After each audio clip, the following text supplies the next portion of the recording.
Michael Lenz here. I'm going to go over a recipe idea for you that you can have in this cold winter and fall days here. It's called butternut soup with cinnamon cream. These are some relatively simple ingredients: butternut squash, onion, some ginger, some coriander, and some cinnamon.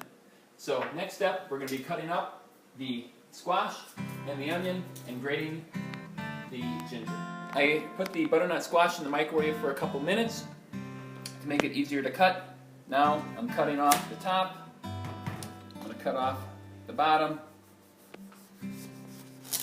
I'm peeling it off.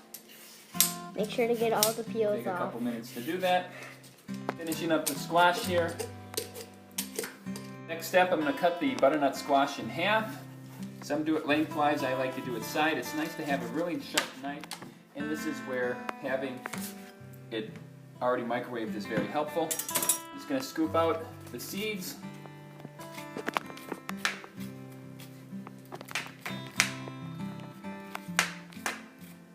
I'm just going to be dicing up the squash with a very good knife to small pieces. Then I'll be able to put those into the pan to fry in just a minute. I'm taking an onion. You can use either red or white. I normally would be using white, but I have red at home here. Dicing that up real fine, and then I'll be putting that into the pan. Putting the onion in here. I'm going to put a little bit of water in and get it steam frying. Steam frying is a way to cook without the oil.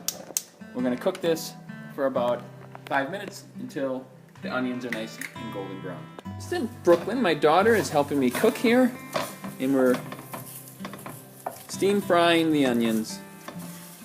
Happy. The recipe calls for about 2 pounds of butternut squash, which is equivalent to about 4 cups of cubed butternut squash. I'm going to take some fresh ginger, and it's about 1.5 inches, and grate it into the pan with the onions. I'm going to take a carrot and chop that up.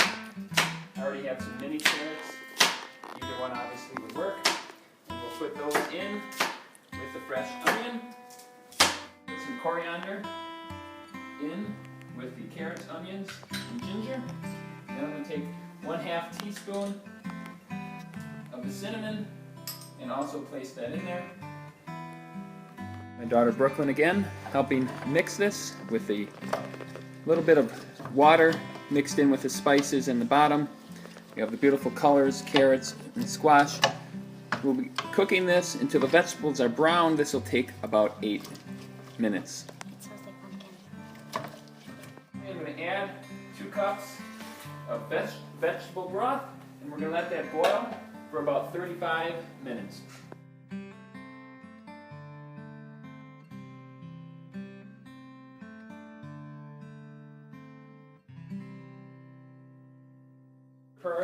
Pureeing it in the immersion blender. We have a delicious squash soup. The end.